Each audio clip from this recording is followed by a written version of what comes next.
One. Welcome to Films in Black and White, everybody. How we doing? We got a great episode today for y'all. We got a lot to get into. So I'm going to try and skip all the pomp and circumstance and save that for the other part of the show. My name is Doug Wagner. I am one of the co-hosts here on Films in Black and White. I got to bring in my other co-hosts. Again, we're going to try and just get to the meat and potatoes of this. So I'm going to kick it on down to Brian. Brian, how you doing? I'm doing great. It's Monday, feeling productive. How about you, Marcus? How you doing, man? Listen, I'm here. I'm nervous as shit because we got somebody big in the building. I'm not going to sit here and flex in front for nobody. I've been thinking about this shit all day. It's been crazy, but I'm excited. I'm here. This is big for us, and I'm just excited to be talking to somebody who movie we enjoy. So it's dope. Yeah, that's really the best way to put it. So for those of you who listened, we did Arch Enemy, 2 episodes ago? Yes. Yes. So we reviewed Arch Enemy 2 episodes ago, and we had great response to doing that review on our podcast. And we kind of at a long shot reached out to our guest today to ask him to join us, to ask him, pick his brain on just things Arch Enemy and Daniel Isn't Real and all that other type of stuff. So I'm actually going to kick it on over to Marcus to welcome our guest to the podcast. We have a very special guest in the building. We bombarded him on our socials. We also we got him in the emails. We cornered him very well. We have somebody he's a actor, producer, writer, director of such fantastic films that we'll get into a little bit later. But we have none other than the fantastic Adam Egypt Mortimer in the building. Everybody, Adam. Adam, welcome to Films in Black and White. Hey, thanks for having me. That was an incredible introduction. I don't think anyone is ever going to introduce me that warmly again as long as I live. So this might be my last public appearance of all time. I mean, you know what? We are happy it could be with us. Yeah. Adam, I have to admit, I didn't hear your episode where you reviewed my movie. So all of a sudden I'm like, oh shit, they did an episode where they hated my movie and then they tricked me into being on that episode. Not at all. Be the worst. You know what? That just let all my stress out because I was worried you listened to it before you agreed and then went back and went, well, I'm not a man to back out. So I'm really very relieved that that's kind of where things are. No, we are thrilled to have you on the episode. Very excited. Before we get into the interview and get to know you and your movies a little bit more, we did reach out to you about playing Catch That Quotable with us. So for our listeners, this is a game where guests bring us an interview, bring us a question. We try to get it correct. Oftentimes we fail. And so we're actually going to kick it on to Adam. Adam, what is your quote for us this week for Catch That Quotable? All right. So here it goes. There's 3 from this movie and I love them all. I'm going to make a last-minute decision on which one I love the most. It's going to be... I like it. All right. Don't say a word to me, Sydney. Don't say a fucking word to me. I'll get up and I'll bury this telephone in your head. Fuck. Wait. Oh, man. Okay. Read it one more time, and we're going to play some Jeopardy theme music so we can ponder. Don't say a word to me, Sydney. Don't say a fucking word to me. I'll get up and I'll bury this telephone in your head. Oh my God. Adam is an actor because I hear an accent in there. Yes, I feel like I do. I'm trying to refrain from doing it, but I still hear it. Just can't help bringing it out. All right. Well, obviously this character's angry. Let's just start there. Yeah, let's unpack the quote. He's from Boston. This character's from Boston. It's got like a New York Boston thing going. It's something like that. I can hear that. Sydney is such a... It sounds so familiar to me, like a movie I've seen before, but it's just not turning over. Okay. Adam, can we get a one-word hint from this movie? How about this? Instead of giving you a one-word hint, okay, I'm going to give you a different quote by the same character. Sure, let's do it. That's even better. Right. Even better. Because like I said, I couldn't decide. This was my excuse. No, that's I couldn't fine. decide this which is perfect. one to run with, right? All right. It's not going to help, but it's so fun to say these lines. Go for it. That's okay. Let me tell you two stupid motherfuckers something. I don't want to get another call like this again, because if I do, I'm going to get on a fucking plane and I'm going to blowtorch the both of yous. Yeah, he's definitely from Boston. I Yeah, just don't know. it's got a New York mob thing for I'll sure. give you a one word hint right there, so you're not Okay. thrown off. Chicago. Ooh, I think I have my guess. But I'm gonna wait to see till my other two are ready with No, it. go ahead, give your guess, Doug. Yeah, go for it, man. Adam, is this the Untouchables? No. Okay. Okay. That was See, gonna be my cleared the. It was you're gonna be. But I did yours? recently watch it's funny. I've been working on a project about Elliot Ness, so I've Sure. been thinking a lot about the Untouchables. Oh shit! Right But on. that's not this. No. Okay. So I I'm took thinking Brian's the- guess. I'm thinking the movie with Marky Mark. That's probably wrong because I've already gave the actor. But what is the one where he robs the bank? Marky Mark is very Boston in every single movie he's in. He doesn't really cover that up too well. So I can't remember the name of that movie. The Prestige. Maybe it was the Prestige. I was thinking the Prestige or something like that, but I don't think that's it. That's old. You That's thinking old of- school. He robs the bank. No, and it's not that. Whatever the Okay, fuck it what- is you're saying. Yep, it's not sounds that. good. Yeah, I think I appreciate Adam being like, dude, wherever you're going, just when hey, Adam didn't yeah, give is it like a right? facial reaction to Marky Mark, yeah, he just- was like, "What the Yeah, fuck?" Like, no, go that's off- not just, it. Yep. Just get off the exit rate. Okay. Yep, that's This movie is from a little bit prior to the era that you're focusing on. Okay. okay. Is that a one word? That's close. That's you know That's what? close. You are doing more than enough to try and this. get Oh my us gosh. there. We're totally gonna there's whip a it. there's a line, there's a little bit more. I'm gonna expand the first quote I gave, I'm gonna expand it a little bit more because he has a first sentence before that. Maybe it'll help. I don't know. I should have killed Walsh in Chicago a long time ago. Don't say a word to me, Sydney. Don't say a fucking word to me. I'll get up and I'll bury this telephone in your head. So I should have killed Walsh in Chicago a long time ago. Brian, Is that helpful? any ideas?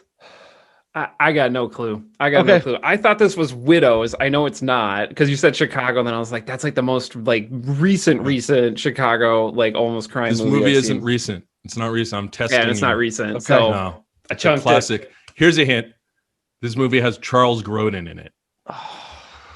And I know I can picture him. I can picture the Maybe you characters. guys It's gonna don't. piss Maybe you me- guys don't know this movie. It's gonna piss me off. Adam, we have exhausted all of our brain power. We could sit here and think about it all day. What is this movie from? What is this quote this from? It's Midnight Run. Oh my gosh. Jesus. Robert De I would've Niro, missed- Charles Grodin Yep. on a hellish road trip together, punching That's and right. screaming. Midnight Run. Well, And the deep thing that dive. it's funny because you guys said you wanted to play this game, and I started thinking about like this movie. There, every single if you look up like quotes from this movie, it's just Yes. pages and pages of gems from every single Sure. character, and I love it so much. And I realized, like, I've always loved this movie. Like, if you ask me, like, what are your favorite movies? They're all like, Videodrome and some fucked up horrific French movie, Martyrs or whatever. Right And on. then Midnight Run. Yeah. This movie directed by the director of Beverly Hills Cop from 80. It's completely For different sure. than my usual thing, but it's just so great. And I realized it was such a huge influence on Arch Enemy. Like if you look sure. at the way that's a movie about all these different characters and the way they're all, and I never even brought this up with Glenn Howerton, but I think that this character Jimmy Serrano must have been I would just ripped it off completely for his character. I don't think he knows that.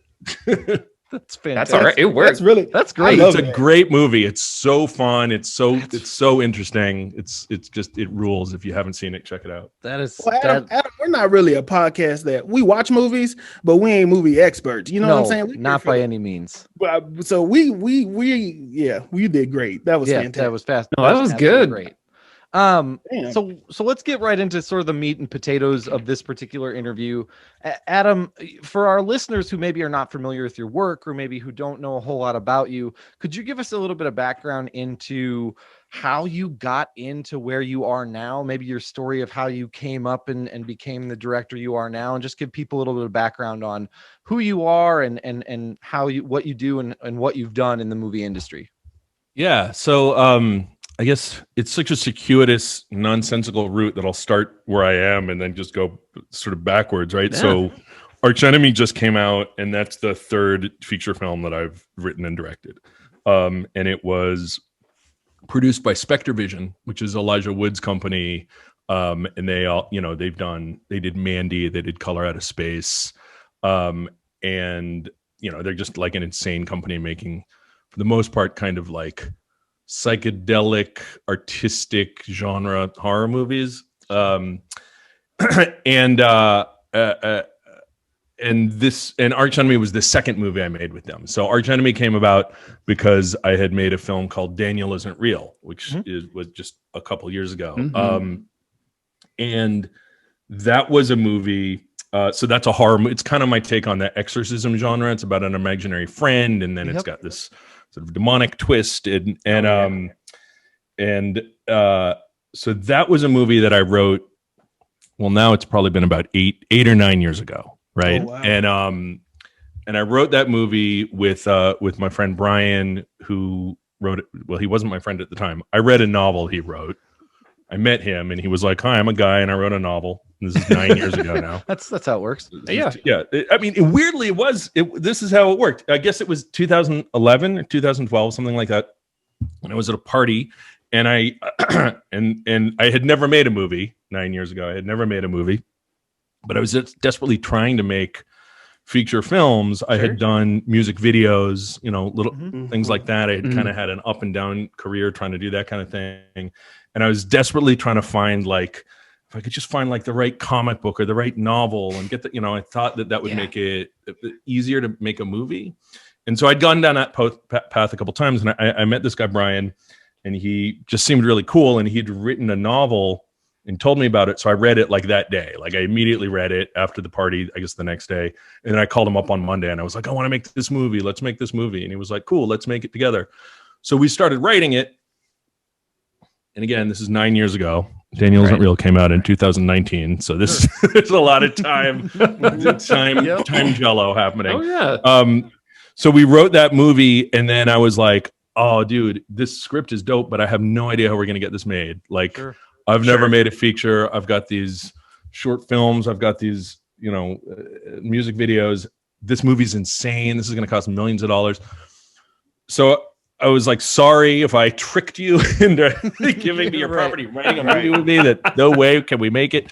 But we were like, okay, what if we write a much lower budget movie that we could just go out and make? We'll just go out and make a movie. And I was like, well, it'd be cool if we brought sort of our sensibility, the thing we're working, I think we were sort of seeing ourselves as we're doing, like, sort of, it's emotional and it's kind of, I don't know, it's aesthetic, but it's still genre. And we were like, let's apply that to a slasher movie. Let's do something that's like Freddy Krueger. Sure. And so out of that, we came up with this movie called Some Kind of Hate that was, eventually, and then and we were like, yeah, we'll just do that. We'll make it for $200,000. Bada bing, bada bang. And then it was like, that took years to get even that thing made. Right. Of course. And we finally did make it for $200,000. And, what was interesting was I was really learning how to make a movie while we were shooting that movie. Sure. And so like years later, once I finished Daniel Isn't Real, I was like, thank God this wasn't the first movie I made. Like, thank God we sort of had those difficulties and the back and forth, and I got to like really just figure out, like, how do you make a movie on a much lower budget, on lower stakes. Like, it didn't feel like lower stakes, but so that by the time I made Daniel, I really felt like I understood what I was doing. Yeah, and you kind of needed that first one to get through. So and then what was wonderful, so I had read about the existence of SpectreVision all the way back when we were writing Some Kind of Hate. Like, they had just started. I think they were even called something. They were called Woodshed at the time. Sure. And I was like, these are my people. Like, they're into like weird shit. Like, they should make my movie. Yes. And I was like emailing them all the time. Like, I'd gotten in contact to one of them, and I was like, hey, I'm some guy, and I want to make a movie with you. So of course I never heard back from them. I guess I should have slid into their DMs on Instagram. Hey, I might have been thrown at something. Yeah. Look, man, next time we'll just add a bunch, and we'll see what happens. Fine. Yeah. But then what happened was, it worked out the way it was. You hope it will, which is that we made Some Kind of Hate. It didn't like blow the doors off the hinges. It wasn't like, now I'm going to make Godzilla vs. Kong. Right. It was like, it played at some festivals, and I met SpectreVision at a festival that both of our movies were playing at. And I walked up to Josh Waller, one of their partners. I recognized him, and I was like, hey man, I have a movie playing here. I hope you'll go see it. And he was like, cool. And I was like, I've been emailing you. And he had his laptop and he like looked up. He was like, And he was like, oh yeah, I see all your emails. Like right there in the search bar, like, oh yeah, that's me. Yep. Yeah, Yes, I was you like, have. no hard feeling, no worries, you know.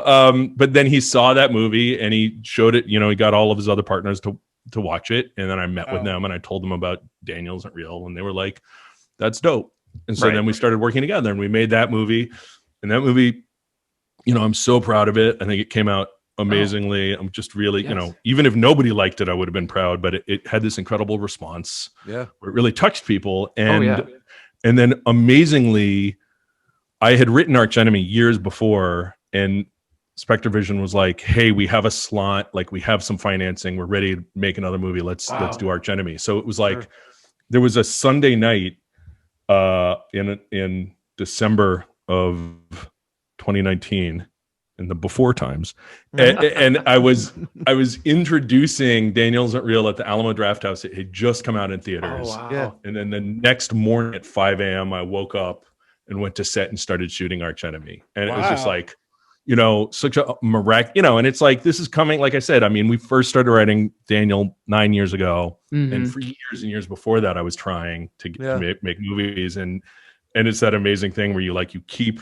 grinding, and suddenly you're shooting a movie the day after your last movie came out. And it's like, oh, wow, that's insane. So that might have been like a real, you know, peak kind of time for me. For sure. That's really cool. I watched Daniel Isn't Real this morning and loved it. Oh, wow. Yeah. Nice. It has one of my not to get too fanny about it, but it has one of my favorite scenes in it. And one of my favorite shots in the movie is towards the end when Luke is on that green couch shortly after the psychiatrist has been killed, and he's down towards the bottom of the frame, and there's all this like darkness and a little bit of light behind him. And I just remember looking at that going, that is just gorgeous. Like, it's just such a gorgeous shot in general. So I just wanted to say, man, I loved Daniel Isn't Real from watching it like a couple hours ago. So yeah, so thanks, man. really, really cool. It's funny with shots like that. You know, my DP on that, his name is Lyle Vincent, and he's an amazing cinematographer. And one of the things I learned shooting that movie was how great daylight, like daytime interior scenes can be. Like, it's so moody. Like you think of, you know, you always think of horror movies as like, it's got to be dark, whatever. And an experiment I tried on Some Kind of Hate was it was like in a desert, it was outside, so it's really like bright. And then with Daniel, it was like, oh, if we're inside, you know, you get the light coming through the windows and it's kind of like smoky and moody, like it actually, but the house lights are off, you get these really cool images that sometimes if it's night but you have a lamp on, it's a little bit too, I don't know, contrasty or something. So we really explored that daytime moodiness that I thought was so cool and made everything look pretty. Yeah. So my next question is, and Marcus and Brian, feel free to jump in, or otherwise I'll just. I'm thinking. I'm ready the whole time. So to talk a little bit about the transition from doing, you know, two movies that are a little bit more with Some Kind of Hate being a little bit more of a slasher movie, and then Daniel being a little bit more of a horror movie. Was it weird to transition like brain space wise to doing something like Arch Enemy, or was it an easy transition, or because you had worked on it before and had written it before, you were just like, yep, let's do it. Let's just roll with it. Yeah, it wasn't weird, but what it actually was like cool and liberating. You know, sure. I think with Arch Enemy, you know, and if people haven't seen it, it's like kind of a superhero movie and kind of like a weird crime movie. The way I was really thinking about it was that it's a crime movie. Yeah. And that is a genre that kind of lets you do anything. It's kind of why I like crime movies, going as far back as, you know, like The Big Sleep in the 40s, you know, and then your Tarantino's, or, you know, in the 60s, they were making all these crazy psychedelic movies like Point Blank. And, you know, it's just like, and you mentioned Widows earlier, which is like such an amazing movie. Like there's something about that genre that lets you as a filmmaker, you know, do just crazy fun shit, you know, Baby Driver, you know, like all of these, you know, and I felt while shooting Arch Enemy, in contrast to Daniel, where Daniel is like, well, it's a horror movie, so I have to like maintain this this tension and this dread and this grimness. You know, I think there's moments of lightness or excitement in Daniel, but it was really about like this very dark emotion, and given sort of what you want the genre to be, it's got to really be that. For sure. And with Arch Enemy, I was like, fuck it, let's have a joke where somebody pukes off of the edge of a thing. You know, how bright can I make these colors? Like, what if it, you know, like, what if I put Paul Scheer in it? Like, there was so much freedom in what the genre was. And again, I think that, again, for like, that this was my third movie was exactly the right place for it to be. I think if Arch Enemy had been my first movie, I would have been like, I don't even know how to make one genre, let alone cram them all together. Oh yeah. You know, so it was kind of like liberating and amazing to be in a different genre space. Yeah. Oh, well, that's fascinating you say that too, because one of the reasons I loved Arch Enemy, man, was that it was like, hey, we're gonna give you this intro that's a superhero movie, and then it's like, we're gonna ground this, and now it's a crime movie, which I really dug. And now, of course, I have Paul Scheer like in a Speedo underwear image now in my head as I'm like gearing up this question. I want everyone to have that in their head for all time. I mean, who, you know? Yeah, that's how you sell the movie right there. I mean, really, yeah. So one, that's awesome, but two, I mean, blending all those genres together, it's really hard. But what was that like superhero inspiration for you? Because obviously there's a lot of elements there. Like, what was your thinking in building that premise, and what did that look like for you? I mean, I've always been, and I see you guys got all the comic books in your background, so we can get into it. But I've always been a comic book fan, and much more of a fan of the way superheroes are depicted in comic books than in the movies. So, you know, like I don't think, I mean, obviously Dark Knight is like just one of the greatest movies of all time, but overall, when you look at like all of the comic book so-called movies, I mean, compare them to like any single issue of anything written by Warren Ellis or Grant Morrison or Alan Moore or Frank Miller, and it's like, I don't know, why aren't we doing that with the movies? You know, it's like, you know, some of my favorite comics are like, if you look, Elektra Assassin, right, that Bill Sienkiewicz did with Frank Miller, and then they did a Daredevil graphic novel right at the same time, and it's like, it's experimental, it's terrifying, it's about like disturbing minds. There's part in Elektra where it's like her backstory is told through the like crayon drawings that a child would draw. You know, it's like, it's just like, it's mixing all these aesthetics and all these ideas. I don't even know what genre Elektra Assassin is. There's that like guy with his like head floating and the tank. It's like horrific. It's romantic. It's like, what is this? And we just don't see that in superhero movies, right? So I was kind of like, and Arch Enemy I started writing, it was in 2015. So that was like quite a while ago even. So, and at that time I was like, I think at this point now that we've seen like 50, you know, superhero movies, we're in the same headspace that people were when comic book readers were in the 80s. And I think the thing that comic books did so cool with superheroes was to treat the readers as a really sophisticated audience. You know, when you read Elektra Assassin, they're not like, we need to tell you what an origin story is, or describe this world, or why do people have powers, or what is S.H.I.E.L.D. You're just like in this crazy world. You know, you read like Flex Mentallo or Animal Man or Doom Patrol, all these Grant Morrison things. It's like, he is like writing at the highest level, and he's just expecting you to meet him there. He's not like, here's an introduction about what, you know.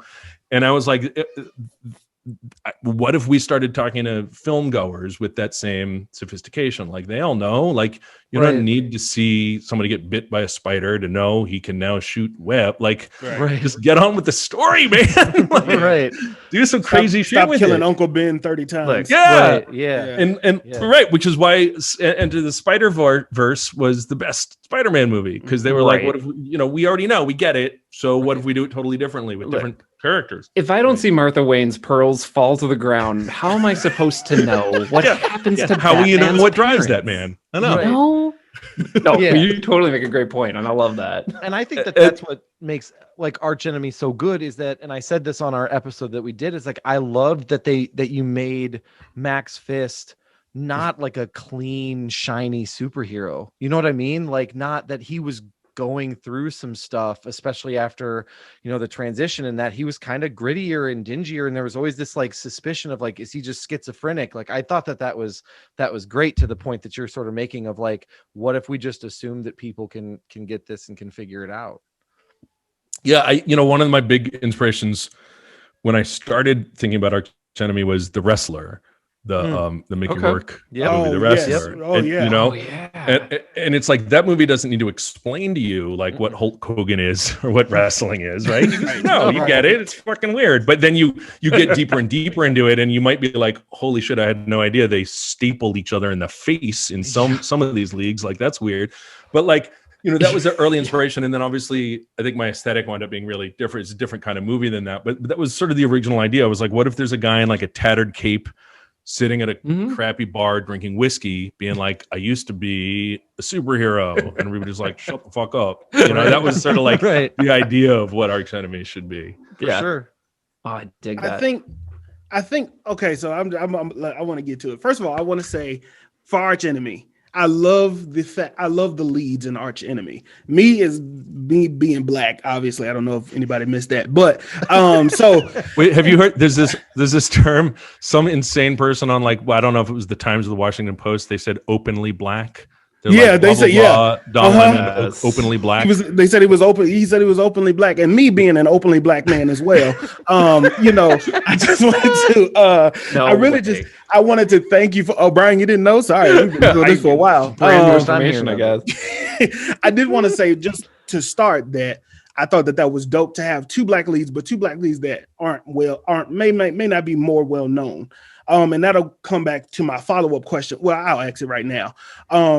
How is it, you talk about Elijah Woods, we watch Daniel Isn't Real, and I watched it last night as well, and we see Schwarzenegger in this film, and we see who I affectionately call Joe Magic Jello. We see Joe in this film. How is it that if this is your third, you'll say second or third film, how do you get paired with these big names so quickly for these films? How did that come about? Yeah. Well, I mean, here's what's been wonderful, and it's what Arch Enemy really marks something that's different for me in my career, is that previously I was like, please believe me, I can make a good movie. Right. And then after somebody gives you money, you're like, oh God, I hope I can make a good movie. Right. Oh shit, I gotta prove you right. It was really hard to cast Daniel Isn't Real, even though, Inspector Vision helped a lot, because there's this thing where we're like, there are actors out there who want to be in, like, they want to be in the next Hereditary or the next Witch or whatever, right? So you start doing the slog, and you're going to the agents, and you're like, Spectre Vision, so all their they play at Sundance, and it's it's cool, it's real, people take you seriously. And so Patrick and Miles are amazing. They're not big huge stars, but we had to like work to get even them. And Sasha Lane, who was in a movie called American Honey previously, like, she's one of my favorite actresses. She was the person. When I saw American Honey, I was like, that's it. There's not going to be an audition process. I just need to get her to be in Daniels. She has to play Cassie. And thankfully she agreed, right? Which was just lucky, I think. I think she just responded to the script. She was just, she was essentially like, I believe in demons. I see a lot of demons, and this movie's about that. So I'm in. And I was like, okay, great. Cool. Yeah. I can relate. But then the wonderful thing that happened was that after Daniel comes out and it played at South by Southwest, and people liked it, that just creates a completely different world. Like, the reason Paul Scheer is in Arch Enemy is because he saw Daniel at South by. Wow. He was there, at the theater at one of our showings, and he was like, that movie was amazing. And I was like, really cool. You're going to be in my next movie. Then. If you think that, you fucked up. If you like that, you're going to love this. Yep. You haven't said anything. That's on you. And it was the same with Glenn and with Joe. Both of them had hit up Spectre Vision, and they were like, the shit that you guys are doing is dope. I want to do one of these things. I want to be in a movie like Mandy or whatever. That's dope. And we showed both of them Daniel Isn't Real, and they were both like, yes. And I was like, well, I got good news. Here's a superhero movie. And of course, and with Joe, it was like, A, he wants to do a Spectre Vision movie. B, he likes what I've done as a director. And then C, I mean, nobody is more ready to be a superhero than Joe Manganiello. That's- Oh my yes. gosh. Right. He's Yeah, so ready true. for it. So when we were like, here's a fucked up superhero, deconstructionist, reconstruction, whatever you want to call it, like Yeah. he was just so down. So it really, being able to like have a body of work and for people to be like, oh, I kind of get what you're doing and it's of interest to me.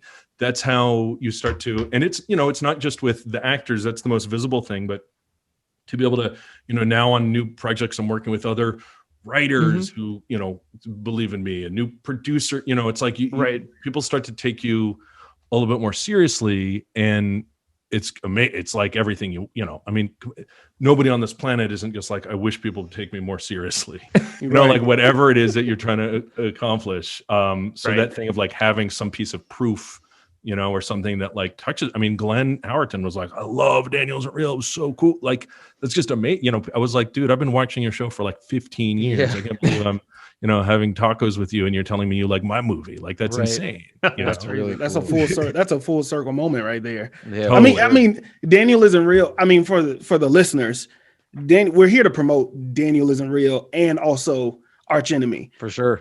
So here's going to lead into my next question, and here's the thing I'm most excited about. I would love for you to pitch. You spoke about it in an interview about combining these universes together, a cosmic horror film, Yep. right? Mm-hmm.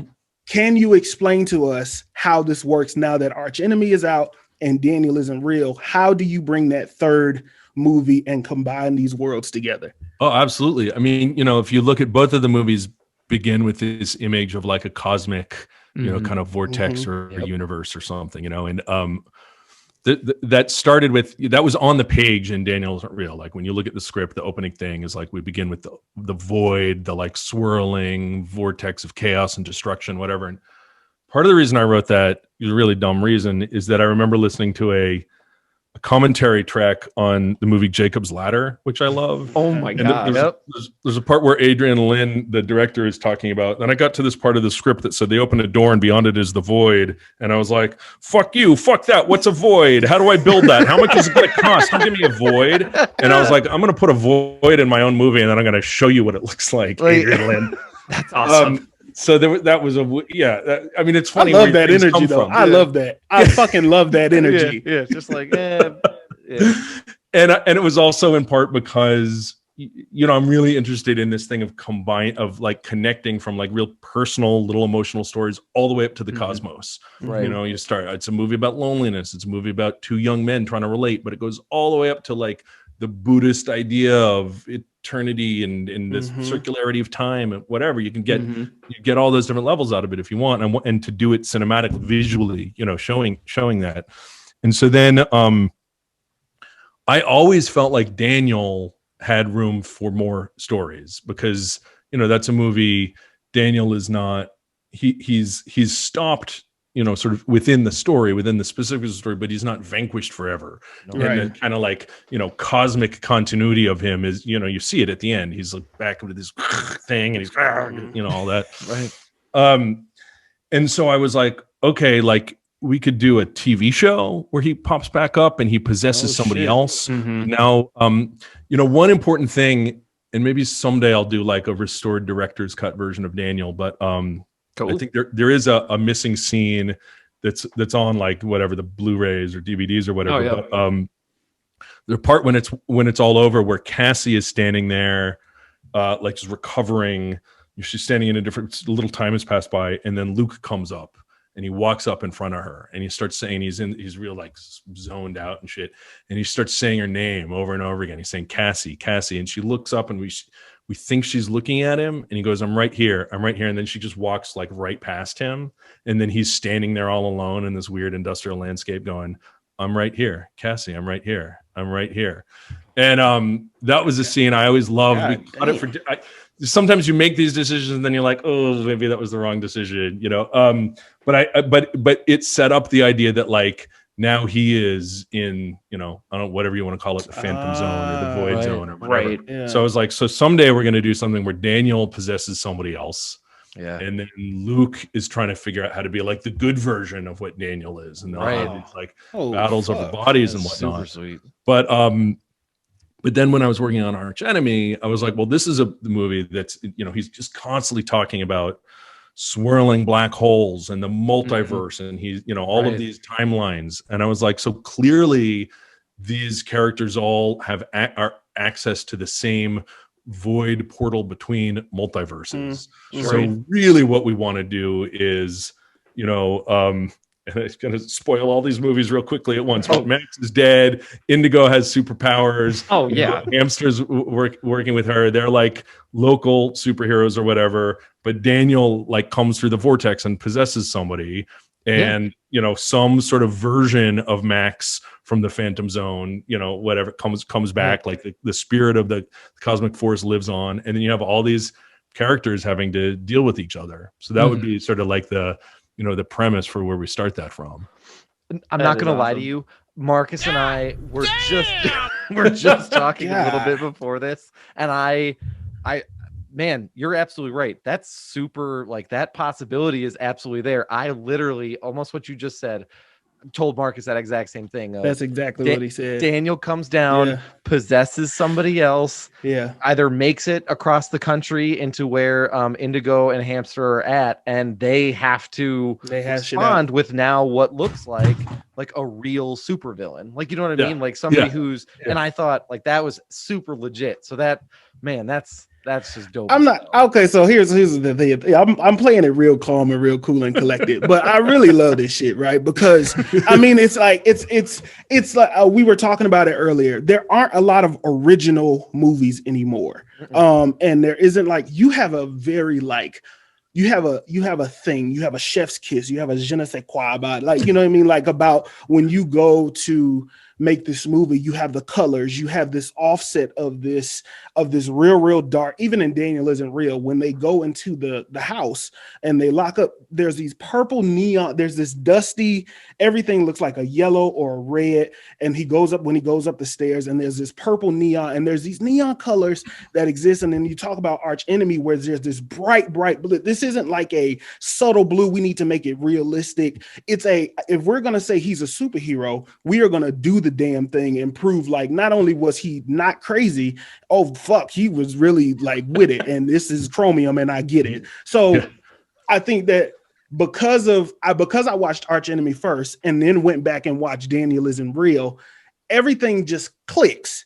It makes sense, and there's this originality about it that says we don't have to reboot fucking something. We don't have to change a character that already exists and force it to be something.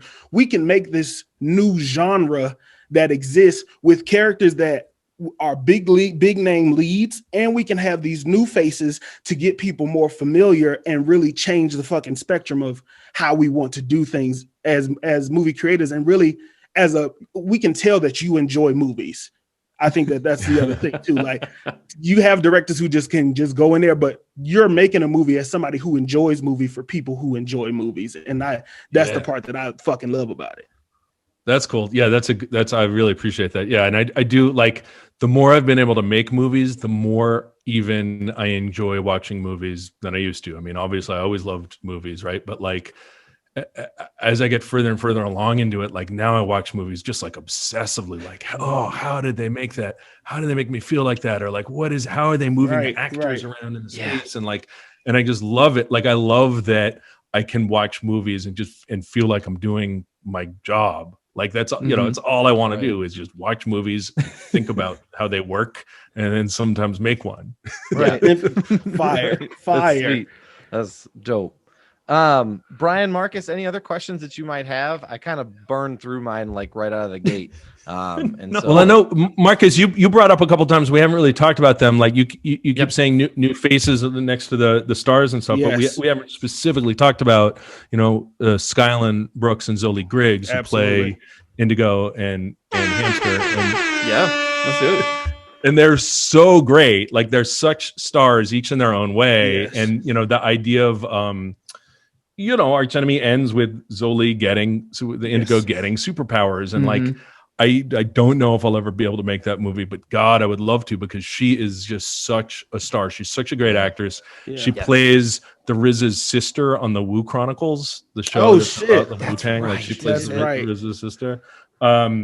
and she is just like, she came into the room, you know, straight up, just like audition. You know, I didn't know who she was. She came in to audition, and I was like, oh my god, this is like completely changes the game for this character. Like, you don't know how many people auditioned and tried to say the line, "I can't help that I'm a sugar plum interstellar fairy." I can't even say. I wrote it. I can't even say the line. And Zoli said that line like it was nothing. Just said it every time. Even first time in the audition, she just said it, and I was like, "Well, she is that thing." Yep. You know what I mean? It's just, I mean, for me, that was the very first thing we talked about. I think in person, I was talking to Doug, because we get into this conversation with everything happening in the world, right? And people think that, you know, you can separate the entertainment and thing, but, you know, art reflects life. And so, like, everything happening in the world, George Floyd, all this stuff, and everybody's starting to have these conversations about representation. And I look at this film and I see that I wouldn't have been mad if it was anybody that was white into the film or anything like that. But because it was not forced, it seemed natural. The two leads seemed to gel well, that, oh, okay, I really feel like they are brothers and sisters and they carry this role, and their identities are also reflected into the plot of the story as well. So for me, it was like, as a black man, I'm like, wait a minute, now I got to go look up who they are. What else have they been in? Because I want to compare. Wow, she killed that in Arch Enemy. He killed that in Arch Enemy. Wow, they really carried that. I wonder if they could lead their own movie. And then even Cassie, I see she's going to be, I think she's in Loki. She just got casted into something in Loki or something like that in the new Marvel thing, I think.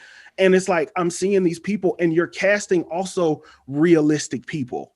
I think, I don't know how else to explain it, but sometimes we get movies and they really like try to perfect it, or they try to like really make it this cookie cutter thing. And you're casting people that I feel like that resemble me in real life. And that's what I appreciated the most. That's cool. No, that's great to hear. I think it's like, I want to make sure, it feels like a big responsibility to put black characters in your white man's movie that you're making. A white man, because I am one, right? Like, it feels like a responsibility, and at the same time you need to immediately let go of that feeling. Like, in the sense that I'm not trying to make a movie that's about issues or about, this is not a movie that's about the black condition or what, like, like, it's not like reaching for something general. It's reaching for something that's very, very specific about like, who is Indigo and who is Hamster, and what do they look like, and what do they talk like, and what is their situation. And I think that that's, you know, something, you know, because then you're like, oh no, I just made this black woman a drug dealer. Like, is Twitter gonna hate me or whatever? But it's like, no, I think it's okay. I think it's gonna be okay, because also her brother is like this straight edge, you know, writer, and then the woman that he's working for is also a black, you know. It's like, I think if you make the world detailed and rich enough, it stops being like, I just, you know, nobody has ever come after me for like, I can't believe the one black woman in your movie is a drug. She's not even the only black woman in the movie. So you can't, you know what I mean? It's like, there's a richer world. I think that's what the responsibility is for filmmakers, beyond, you know, make sure the issue is this or that. It's like, no, make it a big enough world. And the thing that has been really, honestly, very cool to witness over my career since my first movie, on Some Kind of Hate, I was trying to cast the main character, and Ronan Rubinstein plays the guy, and he's become a big actor, and he's great, and I love him. But my original idea was like, what if he's black? What if this character is like Tyler, the Creator? And I was trying to get Tyler, the Creator, and there was no way I could get in touch with him. But, you know, I was thinking like, that would be cool, whatever. But it was like the uphill battle of convincing people, even on my fucking $200,000 movie that nobody's going to care about. Oh, I don't know, black lead, you know. And then like I met Maestro Harrell, who came in and auditioned, and he plays one of the guys in the movie. I was like, he should just be it. We should have him playing like Tyler, the Creator. But like, I couldn't get it done. You know, I just couldn't single-handedly get that done, which is just like such an indictment of the whole fucking industry. But you cut to 5 years later, and now people are like, please, can we get Regina King to star in this superhero movie or whatever? You know, it's like, it's a completely different game. And that's great, because, I mean, honestly, you know, if I reach back to the first thing I ever directed was when I was in high school. I directed a play from the late 60s called The Dutchman, written by a black poet named Amiri Baraka. He wrote that play under the name Leroy Jones. And it was about a white woman and a black man trapped on a subway together. And it starts kind of fun and cool and weird and romantic, and then it ends with murder. Oh, And shit. you know, that was the first thing I directed when I was like 17 years old. And when it was like, why did I have to go from high school to my third movie to Right. like, make these casting choices, man? Like, Yeah. what has Right. been holding us back? And this is, you know, so on the one hand, something that has been frustrating is like, I just think it's a blessing in the industry, and I hope that it's not a fad. I think at this point it can't be. Yeah. Just like a close. I think it's like there's too much happening. There's too much breaking open. It's not as it can't really go backwards. So I think it's a really positive thing, and I'm trying to, you know, sort of take advantage of it in the sense of I like creative ideas and I like interesting characters, and so I have to fight less to get some of these ideas across. Right. You know, which is awesome. I also, you know, I did run the mental experiment on Daniel Isn't Real of being like, what if Luke was black, but Daniel is still this handsome white guy? And then I talked to a couple black filmmaker friends of mine, and they were like, don't tell anybody. I said, don't let Ava DuVernay find out that I said this. Don't cast a black man in that part. I would have looked at it sideways too. Now, yeah, I would have Completely different. Yeah. That's the weird thing. It's like you in Arch Enemy, it doesn't matter, right? You're like, they're two kids and they're trying to make money. What they're trying to survive. We could have, it could have been Aaron Paul from Breaking Bad. Doesn't matter. Yeah. But once they are black, it creates a dynamic and it creates a thing, and then you think about it more deeply and you try to be true to it. But with Daniel, it just would have been like that. The only way for Daniel to work was it would have to be across the board black cast, just entirely. And then you're, you know, in a world that is, it's not about like this dynamic. It would be about, I don't know, the continuity, the family. I don't know. It would be different that way. But there's a shift in it. Yeah.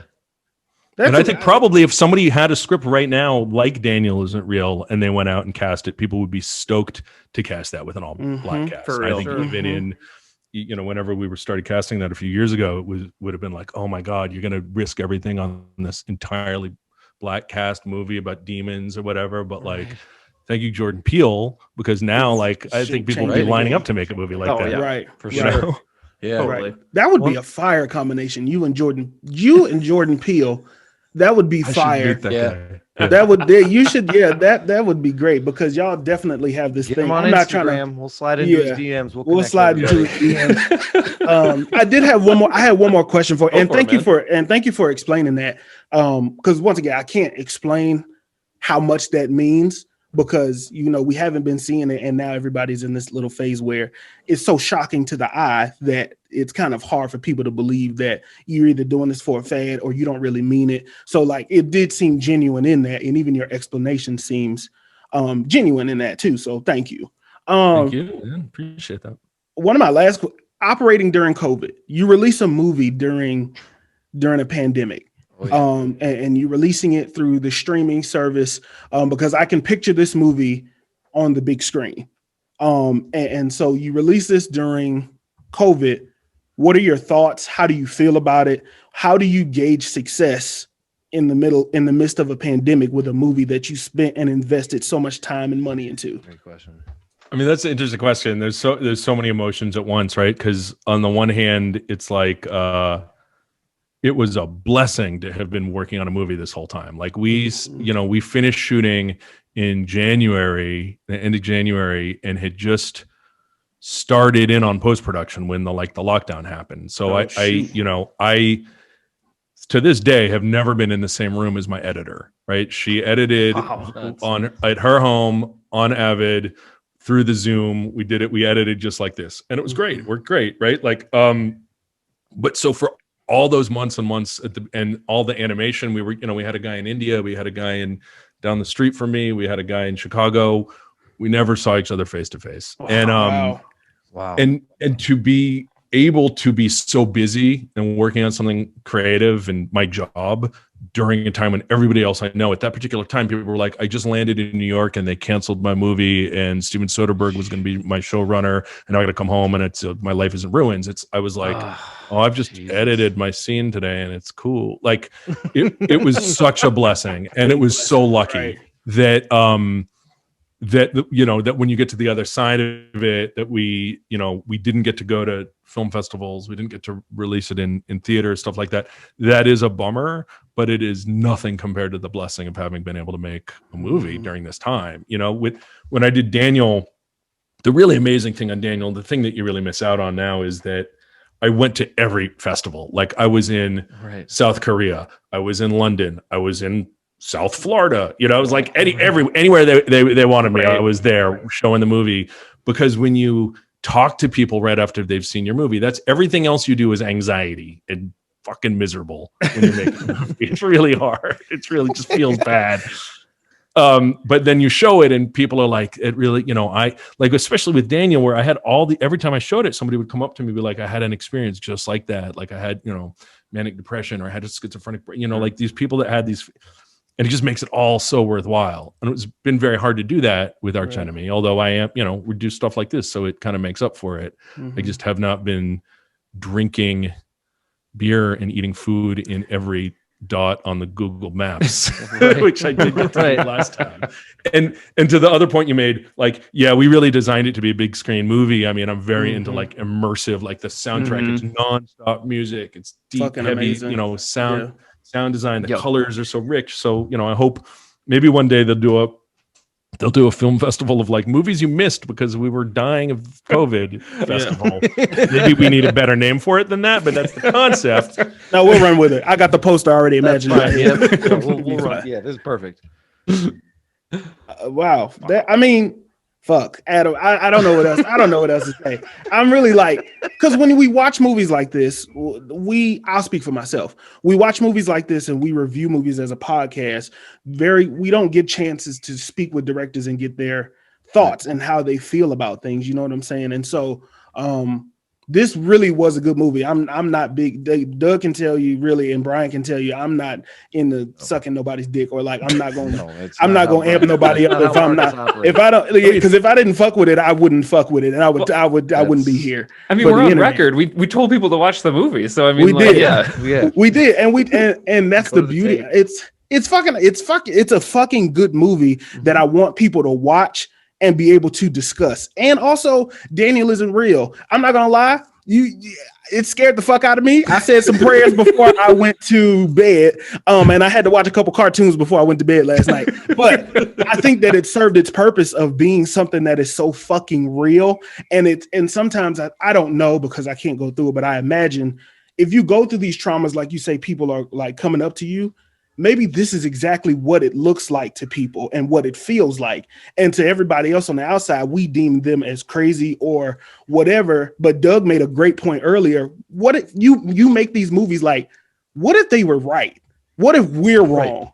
And what if we're the fucked up ones that are so closed-minded that we don't have access to that dimension, that abyss, that ability to cross over, and we're just fucked up like that. So I really enjoyed this interview, hearing from you, the movie in general. So that's me. Yeah, and that's a great point. No, I think we are, that's right. Like, that's what these things are for. Like, what if the world was different than what we expect? And what does that mean? And the thing for me that always comes back down to, and it's what Daniel was really about, is like, that might be true, but you still have to be empathetic. Like, the most important, maybe the world is full of demons, or maybe it's full of black holes, like Max said, whatever.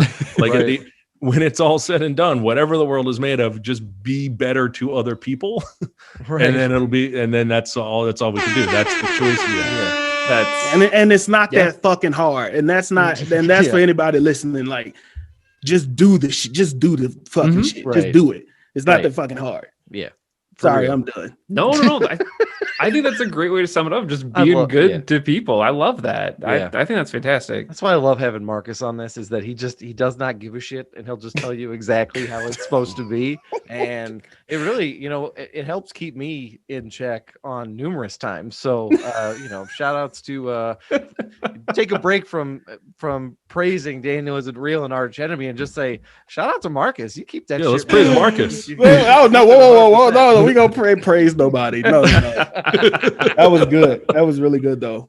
Brian, we have not heard from you a whole lot, so I'm curious. What questions do you have? What do you want to know more about? I mean, we've kind of spread the gambit, so No, we haven't. And Marcus really hit it. I mean, really talking about those leads in Arch Enemy, and really the point that I wanted to come back to is that I enjoyed how you had these black leads, and they're just making it, and you see Indigo just ascend to being a superhero, and like the state of comics today, like there's not, like, I was trying to think of like what's another character I could like pigeonhole it, and I can't, because it was just so unique, and I just appreciated how you did that, because I don't feel like there's enough space for that, and you're making that in this movie. So I just wanted to say that. It's not really a question, I just wanted to say I appreciated it. But I mean, really the only other question that I had after Marcus was talking about the shared universe and really digging that is, I think thinking about like a shared universe, I guess,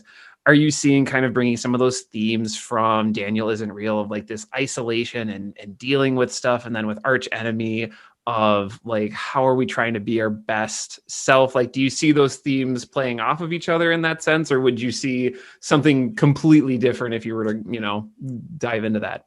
That's interesting. I'm not sure, because like the process often is that it starts with like the cool idea, the thing that's going to be neat. Like, oh, it'd be cool to see Joe Manganiello punch Patrick Schwarzenegger, and he has horns on his head and they're flying through the air. That would be cool. Right. So like, and then you have to start building on that, building it. So I don't actually know what that story is about yet exactly. Yeah, but I do feel like everything so far is always kind of about the same thing for me. Like, it's always about like these traumas, and like I sort of, the breakups I've had in my life, and like when my mother died when I was younger, and like these real things, and like the desire to be more loving, like these sort of like just core human experiences are always, I mean, I'll read Arch Enemy. I was reading Arch Enemy before we started shooting, and I was like, oh shit, this is about my divorce. I didn't realize that. Now I know. Now I know what to focus on, and know, and then you start, you know what I mean? Like sometimes it comes unconsciously, and so without having like really gone into it, I don't know. But I think the thing that's so interesting in the opportunity of blending those worlds is in the kind of the memory. Like, I know that with Indigo having the cosmic power, she's going to know so much more about the universe. And what does it mean for a person like that, her mind, to like sort of be experiencing that and seeing like the past and the future? Like, that's interesting. I don't know where that leads yet, but I know that that's what you hold on to, because Daniel was about like, he has all these incredible powers and he's just become the most miserable fucking thing. But I think he said something, he was like, 1,000 years ago I used to help people, and I was like, fuck you. And that's really like, right. I hadn't thought about this before, but that's America too. I mean, that's like the thing we're constantly up against as being this like superpower, who's half the time we're the world's police, and then the other half we're like, fuck you. Right. Choose one, man. But so I think, to take Daniel, who is like such a just fucking incel, really, and then pit him against Indigo, who has just like so much life and positivity and real world experience, and she's been exposed to this cosmic power. Like, that's a opposition that's full of juice. I love that. I dig that. I almost would love if Daniel would have took over Cassie, because at the end of the movie I thought that Daniel jumped into Cassie, falling off of that ledge. And so then it made me think about, well, damn, Indigo versus Cassie would be a fire, like girl, black, like a that kind of film of seeing two different sides of life. So just hearing you say that is really dope, and I'm excited that was a great question, Brian. I'm excited. Thanks. Again, I don't know if we can make this movie, so we. I mean, look, man, you have 3 cheerleaders here. We are all here. Right. Like, even if you just make it for the 3 of us, you think that'd be rad. Obviously, that's not how the world works, but we just want to let you know we have that energy for you. Yeah. No, I mean, everything that you've talked about today has just been absolutely legit. So I am, whatever the next one is, I'm excited for it, just because I know that certain, like, that vision, and as Marcus put it, that je ne sais quoi, whatever it is, you're gonna bring it, and we're super excited for it. So you got a fan out of me. Yeah, absolutely. Thank you guys. You guys rule. This is such a fun conversation, man. I think that sort of wraps us up. So we've kind of gotten to the point where we just got to turn it to everybody about things that they might want to plug. Adam, anything that you're working on that you can talk about that you want to plug for our listeners to check out coming up, or just in general? It's not really a plug. It's just I'm hoping to make a new movie.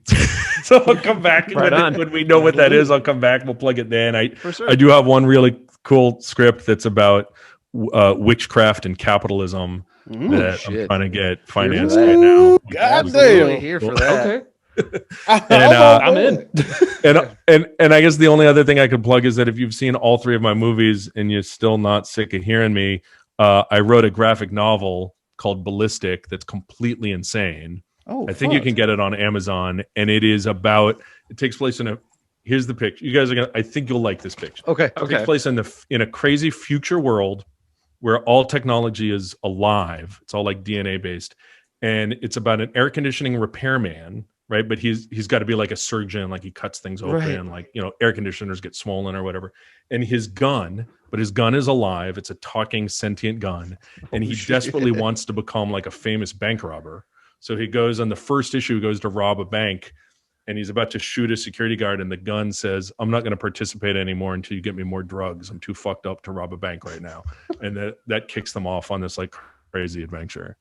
You're telling me that's the premise? Yes, I'm in. Yeah, I'm 100%. fucking sold. I'm fucking sold. Yeah. A gun telling you I'm too fucked up to participate in this? Yeah. Oh yeah, you got it. Yeah. I'm going to Amazon. That came out in like 2000, I think 15. It was, I was writing it around the time I was writing my first movie, but it was, it's being a graphic novel. It's, it's not really like my beat exactly, so people aren't as aware of it, but I'm really proud of it. It's a crazy. That's crazy. Really and cool. The art is by Derek Robertson, who did The Boys, which is now a TV show. And he did Happy, which was a TV show. He did Transmetropolitan. He's an amazing artist. It was one of those weird I was like, I'm going to do one comic book in my life ever. It's going to have the most amazing art by a super famous artist. And I was like, that's enough out of me on comics. Yeah. That's super legit though. I love the idea of him being a surgeon too. Like, because if they're alive, then they have to be. Like, that's such a cool idea. Wait a minute. I need to hang around Adam, because you clearly hang around people who either see the potential in your creativity or vice versa, or you just got this certain gravity around you because I think it comes from being in bands, man. It comes from being in rock bands and shit when I was younger, because it's like you're like, okay, I'm okay, but that guy can play guitar like a motherfucker. I need to be okay. You know what I mean? Like that sense of like collaboration, like trying to find people. And then, with Derek, I met Derek at Comic-Con. I was at Comic-Con. This goes back a really long time. That's awesome. Very, very long ago. But we were both hanging out. We were sitting around drinking beer like behind the Hyatt. You guys go to Comic-Con in San Diego, I imagine. I have never been. I've never been, but I'm going. I've been to the Chicago equivalent. Yeah. Okay. All right. So we were hanging out, drinking beer, and I just rolled up on him, and I was like, I'm a fan of your work, whatever. And he was like, okay. And we just started talking, and I was like, I'm working on this comic. It's got talking gun, and it's got cars with bat wings. And he was like, I'm in. And then, you should it took us like 10 years before his schedule freed up. But I was like, I'm more interested in just waiting and being patient and doing it amazingly with this guy and stressing about it. And I think this is a takeaway I want here is like patience is like the thing. Like if you have a thing that you're trying to do and you just keep trying, it will eventually happen. But it's going to take longer than you think. So if you spend all that time freaking out about it, you're just making your life miserable. That's all you're doing. Shit. You're just filling your time with misery. So like I want to go back in time to be like, Adam, chill out. Eventually you're going to be on podcasts talking about movies that you're making. Just chill out and watch weird French movies. You don't need to like pace around your house worrying that you're going to die of balls cancer before you get famous. Or it's like this shit. Don't do that, man. Yeah. And I want you to know always that ball cancer. That like mantra is the exact epitome of this podcast. Because I think gun to my head, if somebody had told me like, oh, by the way, you're going to review a movie, and then 2 weeks later you're going to have the director of that movie on to talk about like his work and his craft and his creativity, I'd be like, you're fucking out of your mind. So I mean, it was just such a cool thing. So yeah, I just want to back up that wisdom and tell everybody buy Adam's masterclass on pitch and patience. Like that's just kind of where it's at. Pitch and patience. That's a fire. That's a fire book. So I don't have any tattoos. I've always wanted to get patience tattooed on my arm. I feel like that's the most important thing to keep. And then I was like, people are just going to think I'm a Guns N' Roses fan. It's not a good thing. Well, now look, you're successful now, so fuck what people think. Yeah, So, hey, I just want to do what I want to do. Brian, anything that you want to plug real quick? Anybody to check out? The only thing I want to plug is if you haven't seen it, go see Arch Enemy. We reviewed it 2 episodes ago. It is a great movie. It is not anything you've seen before, so go check it out. Yeah, that's what I'll plug right now. Fantastic. Marcus, what do you got? yeah. All right, y'all know what time it is. Go ahead first go watch Arch Enemy. It's a very good film. It's very affordable. Go watch that, and then go to Shudder. Shudder's giving you a free trial, and then you can go and watch. $3.99 on Amazon Prime, but I know that you can go to Shudder, sign up for the free trial, and then go watch Daniel Isn't Real on Shudder right now. So go ahead and go do that. Also, y'all know what time it is. The N.O.A.H store is closing, but continue to follow the mantra, never offended, always humble, and then continue to follow the other mantra, 5 or 500, which means we don't give a fuck if 5 people in the room, 500, 5,000, 5 million. We're going to give the same energy to the 5 that we're going to give to the 500, 5,000, and 5 million. You know what I mean? But thank you, Adam, for just taking the time to be with us. I know your Lakers about to play and LeBron about to ball out. So, I feel you. I feel you. And the only other thing I want to plug is this podcast. So continue to follow us on Facebook, Instagram, Twitter, everything. Listen to us. Tell your friends. I just got to back up what Marcus says. We're going to keep turning this shit out. Whether we get 5 listeners or 500 listeners, that's just kind of where we're at. So follow us wherever you listen. In the meantime, we've got to close this out. And I'm very curious to see Adam's response to our closing. Brian, what's the first step in our 3 steps to success? Well, once again, thank you again, Adam, for joining us. This was a blast. You guys have talking with you. Great energy, man. It's so fun talking to you guys. You guys have awesome energy. Yeah, absolutely. So first thing we talk about, make sure to read a book. Adam just talked about Ballistic. He wrote a book. There's a graphic novel, so go check that out. It's on Amazon. So go read a book. Expose yourself to new ideas. Marcus, the second step to our 3-step process of success? The second step is very, very important. Put that damn bottle of soda down and go drink some water, okay? Your piss is dark yellow. So you need to go and drink some water. It's good for your skin. It's good so when you go take a leak, it don't burn the hair off your tip. So it's like water is important, all right? Just go and drink some water. It's in everything. Put more in you. And the last step to our 3 steps process of success is, look, it's in where we're at, it's cold. In other places, it's hot. Regardless of the temperature outside, just wash your ass. You're going to meet a lot of new people. When we clear out from quarantine, you're going to be shaking hands again, giving high fives again. You don't want to bring that ass stench with you. So just get a piece of cloth, get some soap, wash your ass, spend some extra time, and your friends, your family, and your new acquaintances will thank you. In the meantime, we love y'all. We appreciate and in between y'all. And in between time, we love y'all. We appreciate y'all, and we will catch y'all next week.